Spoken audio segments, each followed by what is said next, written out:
Hello everybody, today is March 13th, 2023, and this is my experiment investing $1 a day in 10 different cryptocurrencies and $1 a day in 55 different dividend stocks. Now, I'm not a financial advisor, and I'm not giving you advice to buy or sell any of your assets, and this should be seen as purely as entertainment only.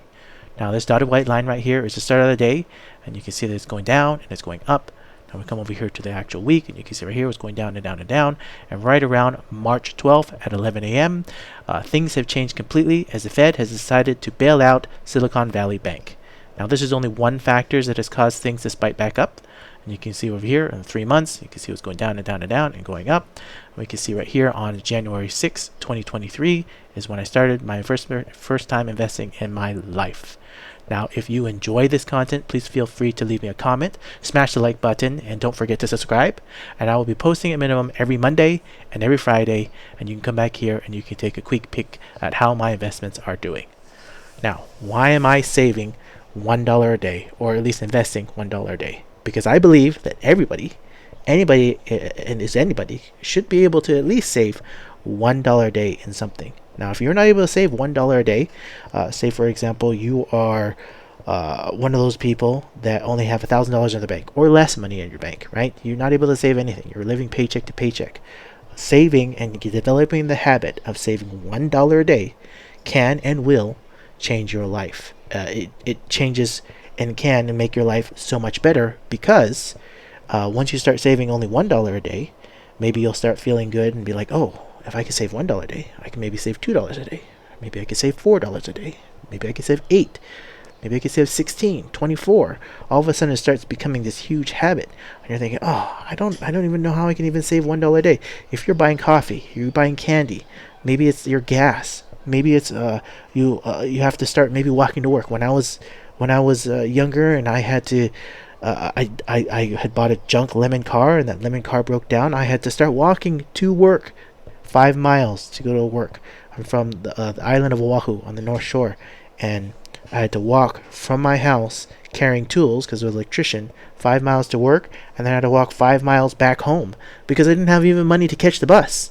And when you're in that particular situation, because you're just either in debt or you have all these different things, you want to change your life really quickly. Whether maybe it's the food that you're eating, maybe you're going out, maybe you're eating at McDonald's, maybe Taco Bell, Chipotle, whatever you're eating, try to think of how to save your money to make it go a little bit further. And just $1 a day, anybody can do it. Now let's go ahead and talk about the game that's really changes people's lives, and the fact of investing. Investing is something that everybody has ability to do, but not everybody has the emotional competency to stay in to get good at it. And when I say that, if you see some of my other videos, I know I like to relate the stock market to games and video games. That's because that's my passion. My passion and my love is video games. And I'm not comparing it to a video game where you're, playing the market and losing your money and everything. It's my passion to get better and good at something. And my passion and my ability to get good at something will allow me to use and apply the same concepts, whether it is to investing or anything in life. And after doing my own research, again, I'm not a financial advisor, do your own research. Go out, watch some videos on how financial advice about money, read some books, whatever tickles your fancy on how you learn to become better at it is important. And I'm only giving you advice on what I learned, what I did. And I have my own strategy, my own goal. I'm buying in and I'm holding for the long term. And the reason why I'm buying in and holding for the long term is because you're taxed differently. There's a difference between day traders and there's a difference between investors. I mentioned Warren Buffett in my last video. If you don't know who he is, Google him. Look up, who is Warren Buffett? What has he done? How did he become successful? If you look at anybody in life, they spent years and years and years. And compared to today, you have the resources to learn how all those people became successful. A lot of times, people took years and years to change how their emotions. If you're looking at this, looking at this chart, and if this scares you, if this was your money, say for example, if this was $50,000 and this was your money, and all of a sudden your money started going down and down and down, and it dropped to maybe $20,000, you're panicking, I'm losing this money, then you are not emotionally prepared to do investing. Any money that you put in, and I'm going to relate this to a video game, you're sticking money in and going to an arcade. If you go to an arcade, you stick 25 cents in, or whatever it was at the time, or even it is today, a dollar, or maybe it's $5 to play one game. That money is gone. This money doesn't exist anymore. It's not yours. You are now playing the game. And if you all of a sudden take that concept and you're trying to play the game for tickets and winning tickets to turn into actual prizes, that's the concept that you have to think of for investing, at least for me, and how it works. This money's gone already.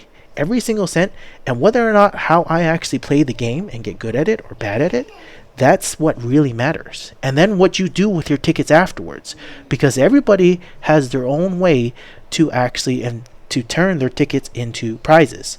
And then what you do with those prizes is what really matters. So if you turn your prizes in and you get those prizes and you're, oh, I got my nice prize, I got my Xbox, I got my PlayStation, or I got whatever it is that tickles your fancy at the arcade, a stuffed animal, whatever it is, you got your prize, and then you walk away, well, then yeah, you made a good prize, you won big. But how I'm doing my investments, how I'm changing my strategy, is you come over here to investments and accounts and under history, and I come over here to change this to dividends. I am taking it and taking a whole nother step further. I'm taking my prizes and reselling them off to other people, and I'm taking that cash and putting it in my pocket. That's how dividends are seen for myself. You're reinvesting what you have back into it, and then I keep some of the profits for myself, which are the dividends are, and then I'm going ahead and buying more and keep going. And that's a totally different concept. Everybody can think of it how you want. You can call me absolutely crazy. Leave me a comment below. Tell me, oh, this is a good idea, this is a bad idea. Whatever tickles your fancy.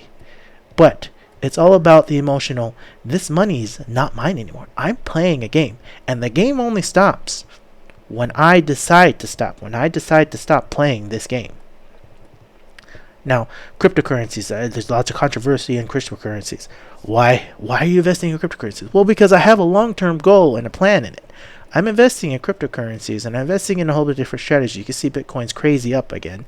It's already at 24,000. We already dropped down to 21,000, so it's at 24,000. But cryptocurrency has its own controversy where I'm doing these other different coins where I'm expecting to hold on to it for a longer period of time, and whatever I make from it, once I turn a profit or enough profit, I'm going to dollar cost average out. Don't just dollar cost average in. Dollar a day, right? We'll start dollar cost averaging out. Everybody wants things quick. Everyone wants, sell it all now. Sell all it. I have found, and from other people listening and doing the research, dollar cost averaging out is an important step. Not just buying in, but also getting out. And when you get out, you have to take the tax implications into effect. If you're selling in less than a year from whatever you bought, so if you bought Shiba Inu today for $1, if you sell it in less than a year time period from today, from a year later, you get taxed as regular income. And you have to really take that into account. So if I hold all these different investments for long enough, I can get taxed at a lower bracket because now I'm investing. I'm not a day trader. I'm not putting this a part of my money or my accounts. And taxes are a whole nother level and a whole nother game in itself. But the main reason why I have crypto, and you can see right here, if you move this little decimal point, enough decimal points over, and then you take into account how much I have. So basically 7 million, right? 7 million. And if Shiba Inu eventually, it may never, right? I may lose all my money, but I'm willing to wait. I'm willing to wait and leave, just $77 in there, or $1 a day, or however much it reaches, $365, in the time, and just watching it grow. And maybe it will be $600 or $700 in 2 or 3 years, or whatever it's at that particular point. This can change into $70,000 if it's just 1 penny. If Shiba Inu reaches 1 penny, then that's what it reaches. And then I would take all that money, and my strategy after that is to take it and reinvest it into dividend stocks. Because dividend stocks I see as a long term going to pay me, because I have to think of my retirement. I'm already almost 40. I only got 20 more years to go. I'm taking higher risks. But I'm taking higher risk in a strategic way where I'm investing and dollar cost averaging $1 in every single day. I'm buying when it's low, right, when it gets low, and I'm buying when it's high. So even here, when it's going low, I get excited. big reason I'm getting excited, I'm not getting depressed, and this is the minority mindset. This is where you have to change your mindset completely. I'm investing, and all of a sudden, when it's down here, who knows what will happen in a year from now? Maybe it'll be down, maybe it'll be up. Now, honestly, I also planned for this as well. I had planned that this year, everything is planning to drop 30 to 60%, if not more. I honestly believe and feel like a recession is bound to happen in some form or fashion. If you look at history, recessions happen. It's a constant up, it's a constant down. And if you are prepared for it, then you won't be surprised and you won't get that emotional, oh, I need this money. All the money I stuck in here is like a video game. I took it, I put it in. I don't plan to see this again for 20 years. I don't need this money for 20 years. This money, I don't need it. It's not an absolute necessary for me that this money that I need it. I won't have to cash it out. There's no emergency. I have my emergency fund. I have my food fund. I have all my different savings saved up because I've developed that concept of $1 a day. And I grew it and I grew it and I grew it to where I was saving enough money where this amount of money is not going to affect me 20 years from now. Whatever I do with it, it's not going to affect me. And you have to apply those concepts. If you are not at that stage and you are at the stage of, oh, I only have $300 in the bank, I'm living paycheck to paycheck, change your life. And it doesn't matter how old you are. Everybody's financial situation is different. Okay, people that are retired and older, they have a different financial situation. Maybe they can't even invest in dividends. But find a way to make your money work for you. From reading all my watching all those different videos, reading all those different books, they always tell you all these different strategies. None of that matters. What they're teaching you is to think for yourself, for your own financial situation, and figure it out. Everybody plays the video game differently. Okay? If you think, and maybe this may not relate to you, but it relates to me. You go in, and I'm going to use World of Warcraft. Lots of people know what World of Warcraft from Blizzard is. Some people like to play the game and do quests, and they go out and they do their own quests, and they get all their different items, and they level up by doing quests. And some people, which are very different, like myself, I didn't do any quests. Why? Because it was slower. It was slower because it takes time from run to point A to point B, talk to the person, do all these different things, and I timed it. I actually leveled up level 60 characters at the time when they first released Classic, the original vanilla, and I was the first level 60 on my server because I didn't do quests. I just grinded and killed creatures. Now that might be boring, that might be crazy, but everybody plays the video game differently, and they play it in different sectors, and they go and they level in different places, and they play the game differently. Well, start thinking outside the box and thinking of, well, how can I make my money work for me and for my situation? Now, I've also thought of the idea, too, of creating and making a food business because I really like to cook and eat food as well. And that's another way to make money. If you make really good food and you know people, and maybe you're not a salesperson, go find somebody to help you sales. Build that social network. Change your situation in some form or fashion. Cooking food, making deliveries, do that little extra work, do this little extra everything.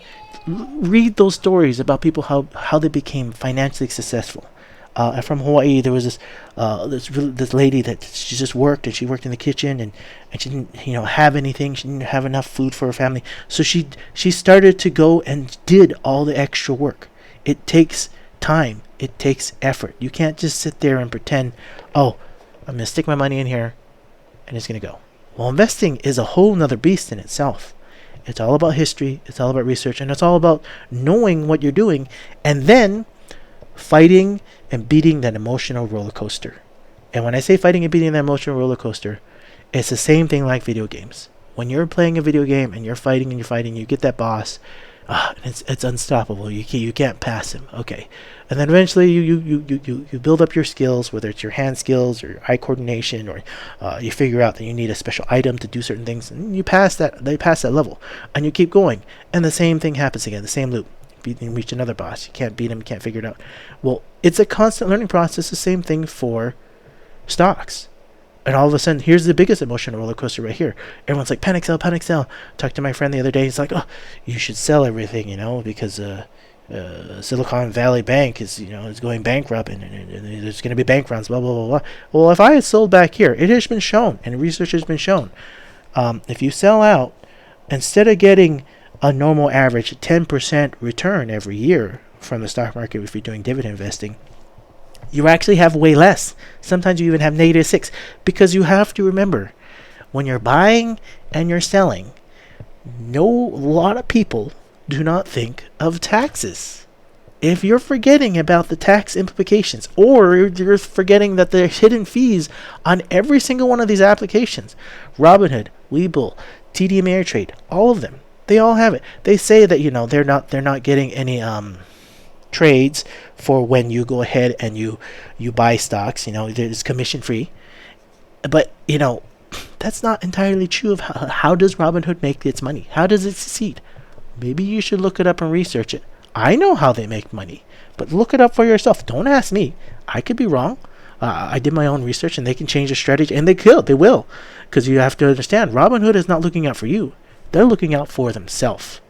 But the main reason I picked Robinhood is for the fancy and easy capability, the fact that I can schedule everything, and the fact that it is commission free for these lower investments for myself, so I can do my experiment of $1 a day in cryptocurrencies and $1 a day in the stock market on different dividend stocks. And I still can see the benefits of getting paid out with dividends. And I have that long-term goal. I have that long-term plan. And then I'm going to turn my cryptocurrencies into dividend stocks. Or there's another strategy that I've been playing with, because I've been doing my own research. Let's say, for example, luckily one of these stocks turns into millions and millions of dollars. I can go ahead and I can donate it to a charity, because if you donate money to a charity, the charity does not get taxed.